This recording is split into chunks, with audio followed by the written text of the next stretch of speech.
Hey everybody, welcome back to World History with Mr. Finn. We are continuing our civilization of ancient Rome.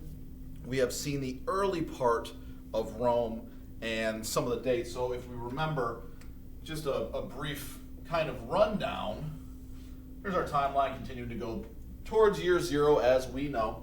But if you remember 753 from your notes, BC, this is going to be when Rome is founded, the city of Rome.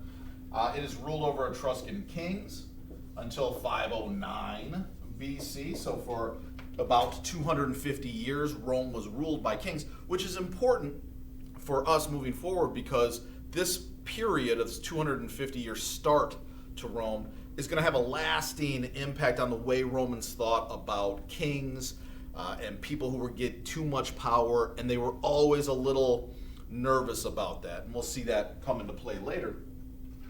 As we said, at 509, they established the Roman Republic. They got rid of their Etruscan kings. And then we have a rundown until we get to around 264 BC.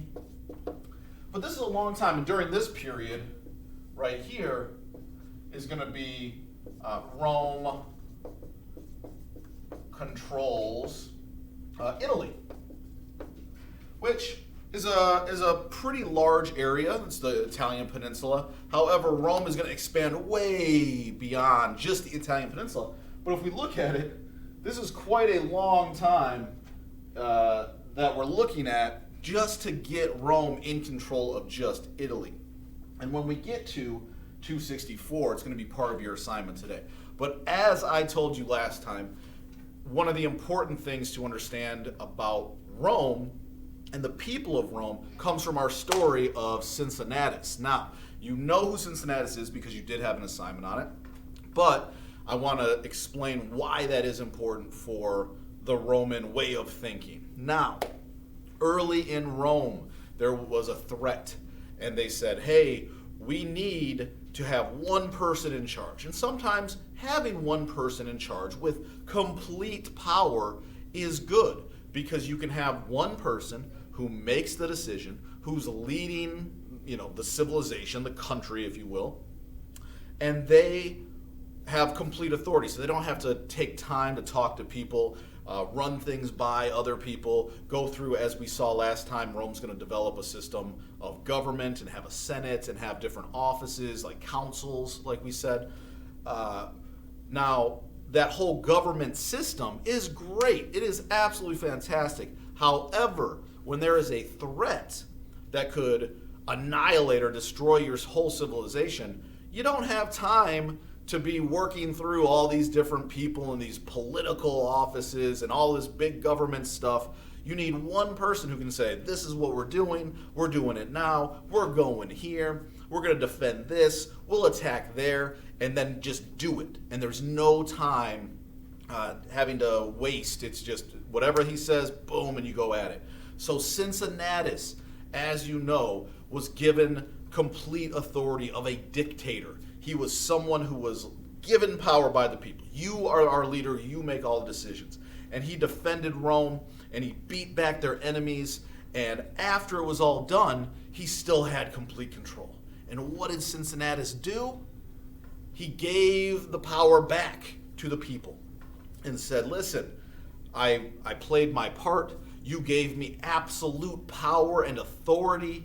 I was able to defend Rome, and we won, and we're safe. And now that everything is good, I'm going to go back to my farm, and the Senate and the councils and the government can all go back to being the ones in charge of ancient Rome. Now, why is this important? Well, it shows what we call is a virtue, is what that's called, or an idea of how are you supposed to act as a Roman. And Romans look at Cincinnatus and say, do you see that guy?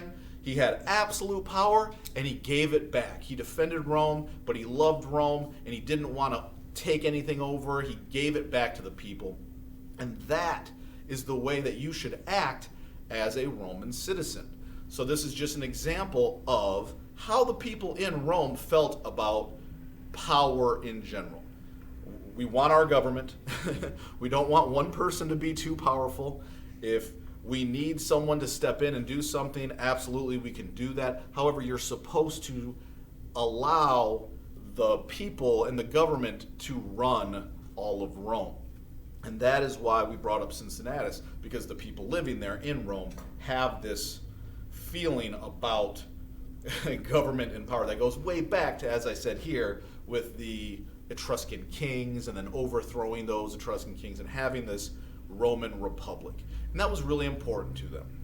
Also, during this time period, as Rome starts to take control of Italy, we're going to see them develop their government. They're going to develop a law code, and that's all stuff from the last video. So if you didn't see it, please go back and check it out because it explains everything there. But Rome has established itself during this time period, another 300 some years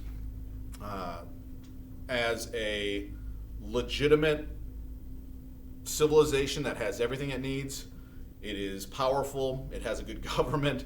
It's building roads to get different places. It's building colonies in certain areas. It's kind of expanding in that one little area.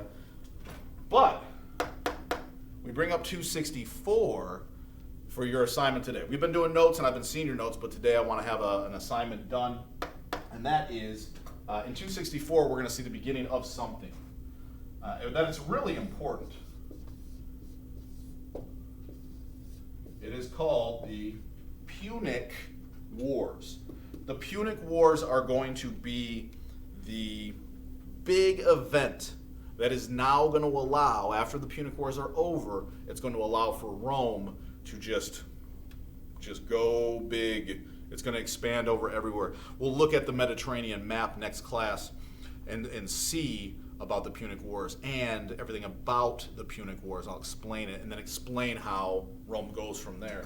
But to get to your assignment today, the Punic Wars are your assignment. What I want you to do is I want you to give me a brief summary of the Punic Wars, meaning, what are they? What are they? Who is Rome fighting in the Punic Wars? That's important for us, and we'll explain it next class, but I want you to get a little bit of an idea about it.